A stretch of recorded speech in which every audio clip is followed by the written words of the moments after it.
Hello everyone. My camera can stay stable.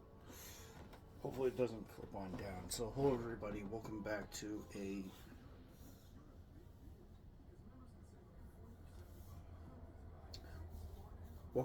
another video. Today is, I believe it is Saturday the 20.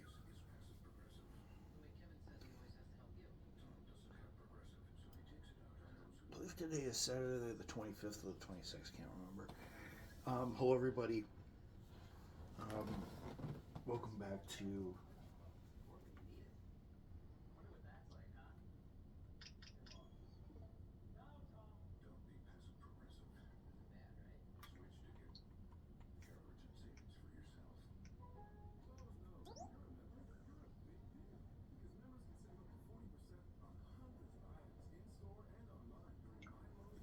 So I believe today is Saturday, and it's also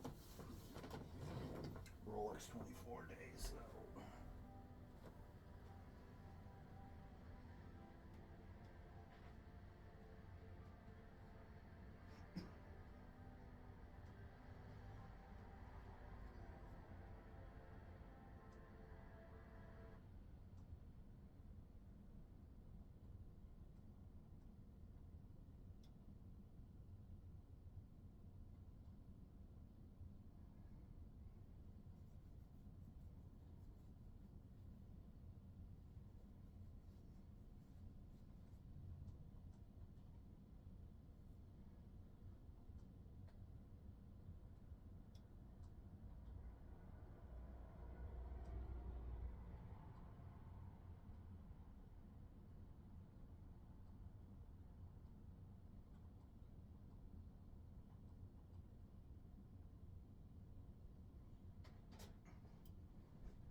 So I just needed to turn the race back on. So today is the 25th of January 2025. I'm currently watching the Rolex. Well, I was kind of giving my TV a little bit of a break for a little bit because the signal was sort of going off a little bit. So the Rolex 24 is currently going. It's currently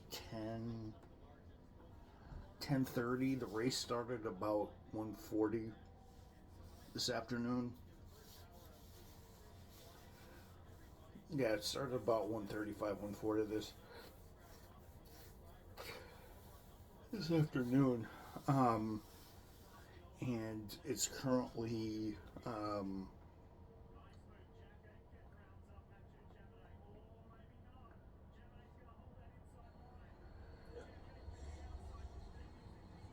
scroll all the way. Oops. There we go. Is clown. Oh, jeez. So there's currently so they've raced almost 9 hours.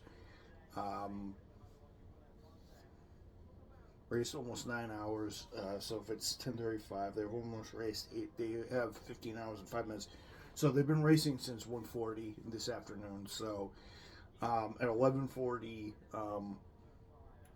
it'll be 14 hours. So they've raced 10 hours at 11:40. So I wanted to give you guys. It's been an action-packed race so far. If you guys watch my video on the lap of Daytona and different Aston Martins, you guys will know that it's quite the event. So I can't move you guys. I thought I could move you guys, but I'm charging my phone at the moment. Well, not charging my phone, I'm charging my camera. This is my phone. Charging my camera phone. So,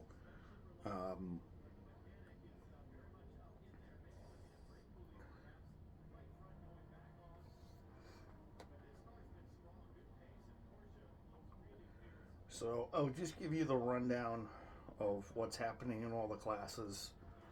Um, so Porsche is currently in the lead. So I'll give you the top. There's 12 cars, so I'll give you all the calcs. So they've done 289 laps. They would have hit this in the morning. They would have hit this.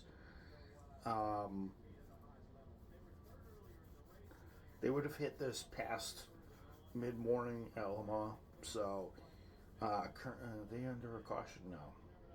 So they've run. So they've been running for 8 hours and 56 minutes. They're about to tap into the 9th hour.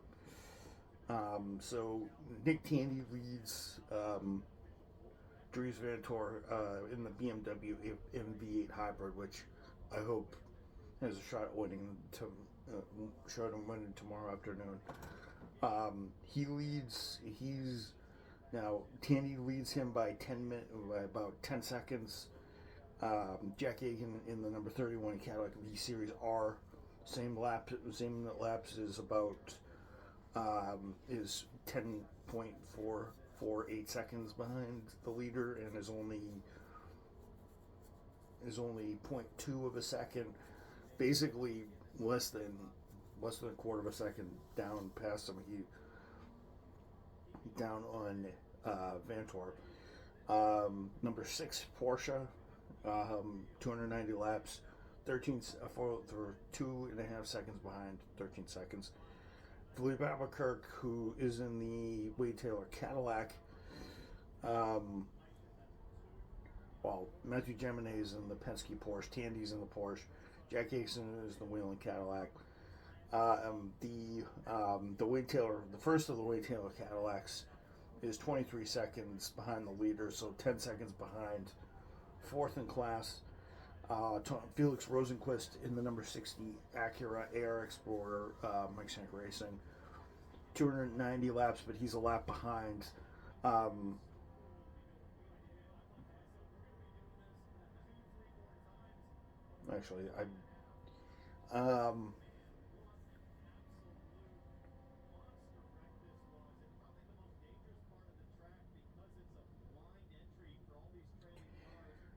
So I think the cars are cycling through, so that's the reason why the lap times are all screwed up. See, Philip Albuquerque is 24 seconds behind. Felix Rosenquist and Rene Rast are 34, and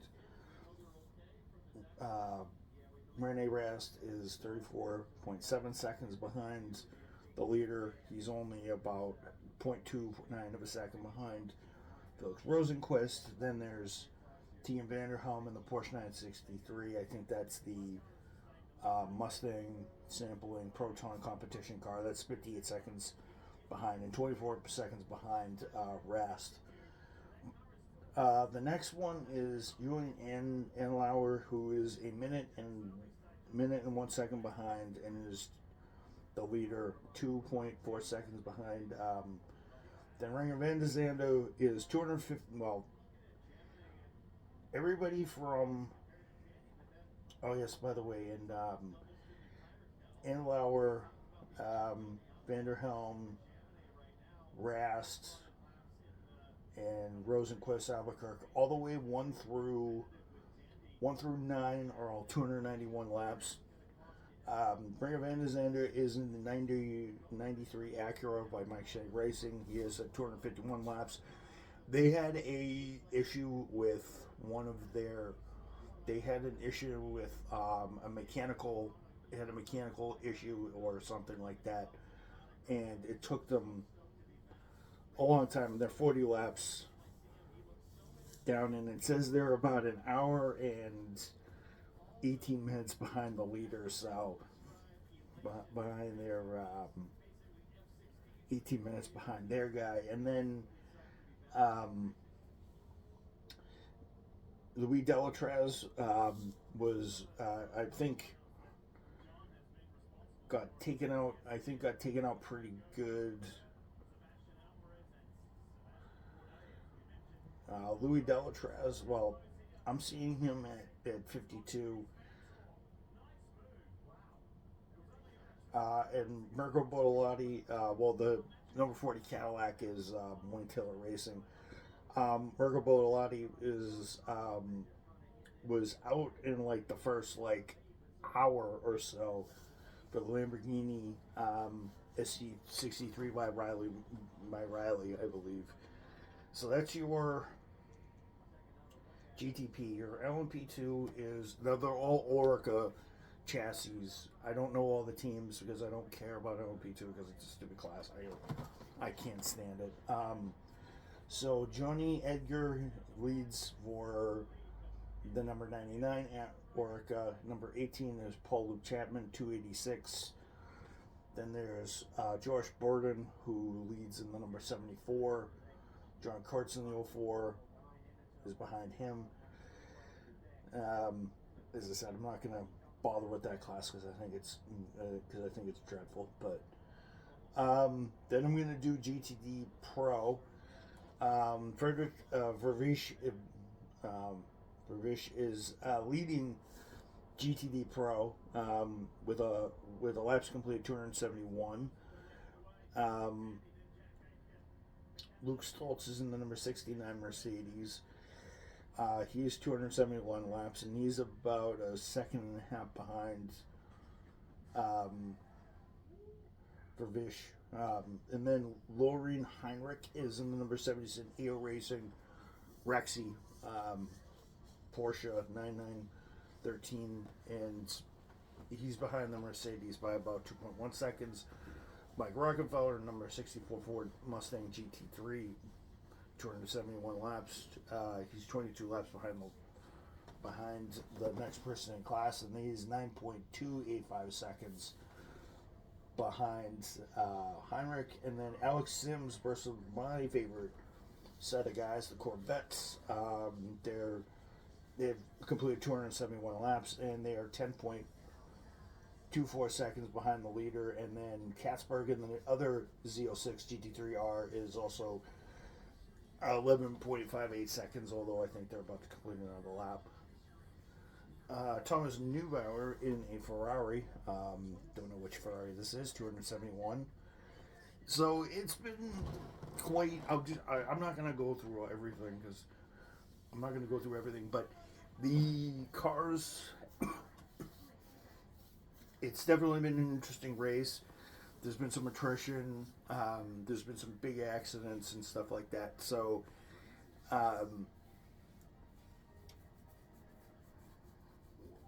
they just had a big wreck between Pratt and Miller, a BMW, and a couple other cars. In GTP, it's been kind of a mix between Acura and Cadillac and Porsche. In GTD, it's been more of Ford's been very strong. Porsche's been very strong. Lamborghini led for a stretch. Corvette led for a stretch. And Lexus hasn't really been up front lately, I think, because the BOP is a little different for them this year. But BMW, Porsche, and haven't really been up there. I think it's been a fight between between Porsche, Corvette for Ford. Ferrari's been up there a little bit. Aston Martin has also started up there in a little bit, although a couple Astons are out.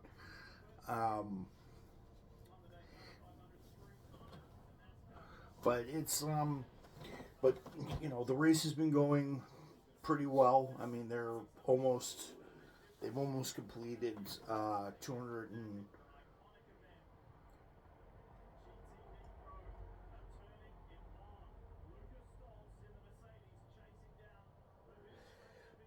they're about 5 laps away from doing 5 laps, so doing 300 laps. So if the GTP cars are lapping at a minute 34 seconds, a minute 35, minute 36 seconds, they're probably going to reach that in probably 3, 4, 5 minutes time unless they have a caution. I can see the first half of the race going pretty well. As it gets colder, it's been colder down there. It was about 60 degrees this morning, 60 degrees down there to start out, and um,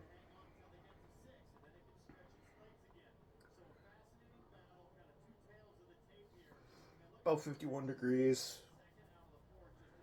and it's gonna get to 60. It's gonna get up to 60 tomorrow afternoon.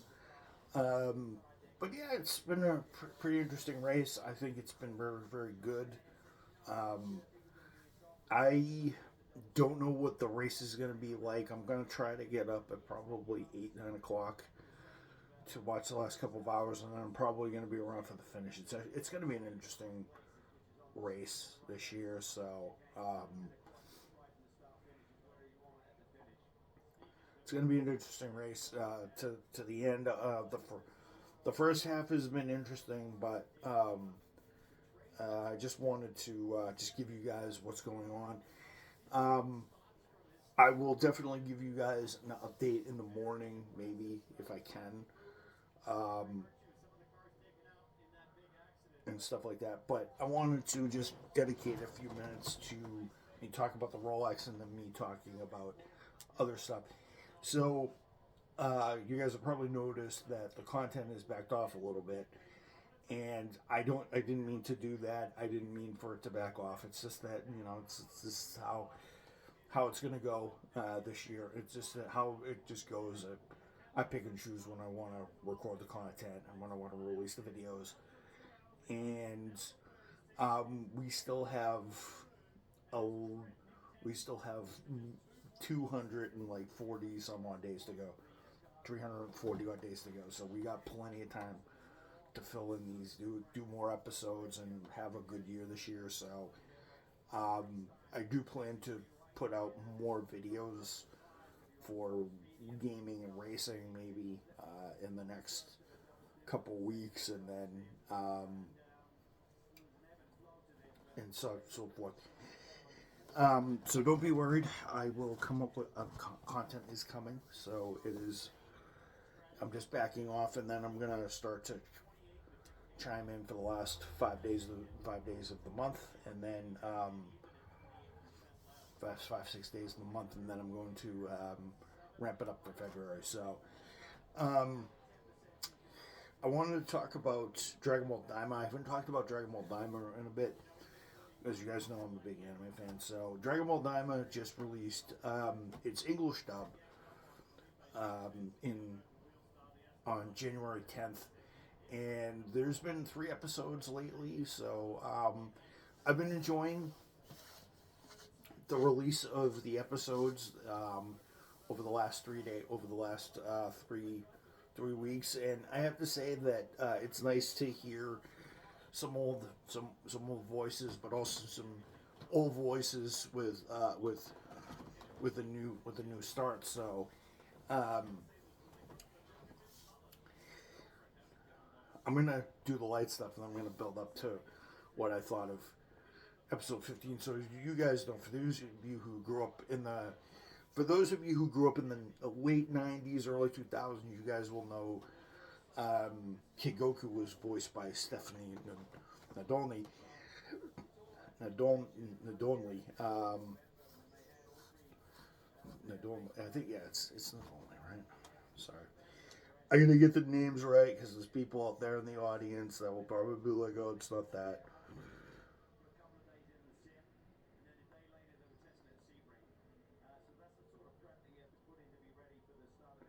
Nadolny, not Nadolny, Nadolny. She used to voice Goku, little Kid Goku, and also Gohan in the early Funimation dub when she took over for the original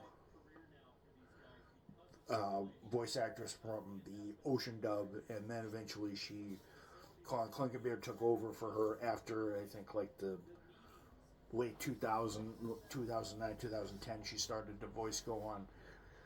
Not a big fan of Clinkenbeard, but Nadolny it's good, pure nostalgia. It's good nostalgia for somebody who used to watch the series as long as I did, and I had fun listening to her voice lines. It definitely shows. I mean, when she first voiced the role, she was in her late 20s, early 30s, and now that she's in her 40s, she still sounds pretty good. There's some enunciations that have changed because as people's voices change, as people age, so do the voices. And there's some parts that she's still kept, and then there's still some parts she changed. But for the most part, she's done a very good job of actually training her voice to get back to where she was. And I think the voice will get better as it goes on, because I bet you when she first started back up, I mean, she probably never imagined she would be. So, but getting on to episode 15 of Daima, Dragonball Daima takes place. 15 takes place as just as Goku and company have entered the demon realm, first demon realm. They're going to go after Goma, and they're going to try to get Dende back, and they're going to try to have Neva show them the wish, have them make the wish, because Dende is too young to make the wish. She's the only one who can summon the dragon at this point. Although any of them could, but Neva is the only one who can summon. Well, actually, Neva is the only one who can summon the Demon World's dragon anyway, because she's the one who made them. So there's going to be some Namekian language in there. And it starts off from where they were, the freeze frame, where they were getting shot at. And the next 20 minutes after you watch a minute and a half of the opening credits, the opening credits, like the opening theme song, John Jacka John.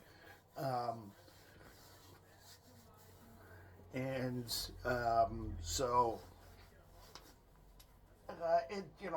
it devolves into 22 plus minutes of them basically getting shot at, getting stunned by these things, and them having to go Super Saiyan. Goku had to go going Super Saiyan against some gendarme guards for the first time, and then eventually,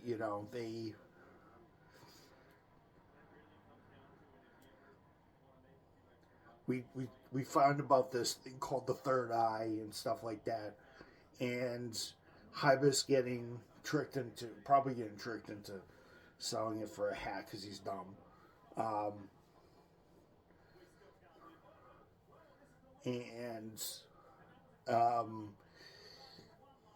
Because he's dumb. And then, there was a bunch of fighting, and then there was big cannons, and then eventually, it kind of reminded me, all the fighting, especially Goku using the power pole and everything, it was like, and the guns, it reminded me of a Star Wars fight with especially the stormtroopers getting their aim somewhat right, if not, but the rest of the time they have stormtrooper aim. The biggest Star Wars reference, though, came when King Kadan and his forces came along and broke up the party, came in out of nowhere and started bombing these big, massive energy cannons that were trying to kill and shock Goku and the gang into submission. They came in and they dropped these bombs, which sort of reminds me of with these energy bombs and stuff like that. So it reminds me of the Attack of the Clones a little bit, and also the battle on Endor, where the little Jawa things start throwing rocks and rock bombs and start, doing all these sorts of things to take down all the stormtroopers. So there's a lot of good elements in there, and I think episode 16 is supposed to be coming out next week. They did take 1 week off a couple weeks ago for the new year. They took time off January 4th to take that time off, and then eventually they came back with the next episode. So it's been going well so far. I've been loving the Star Wars references and all the old sci-fi references that are amazing. So, and